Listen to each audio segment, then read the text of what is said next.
Una maumivu ya shingo? Ndio. Au wewe ndio yule wa hivi au wa hivi au wewe ndio wa hivi? Uko katika kundi gani? Hivi vyote vinatatulika. Sasa leo nitakuonyesha zoezi ambalo ni zuri zaidi. Kama unahisi maumivu ya shingo, acha kufanya instead, fanya hivi. Chukua mkono wako wa kulia, shika hapa kwenye kichwa, bendisha kichwa hivi. Huu mkono wako fanya kama unapeka juu, shusha, nenda mara 20. Na uhakika hii itaweza kukusaidia kabisa kuondoa changamoto yako ya maumivu makali sana kwenye shingo.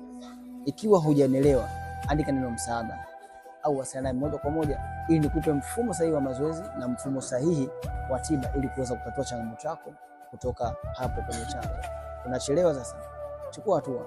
Follow account hii na share video hii kwa watu wawili tu ambao ungependa waweze kubadilisha maisha yao kupitia hii tips za afya ambazo ninaelekeza.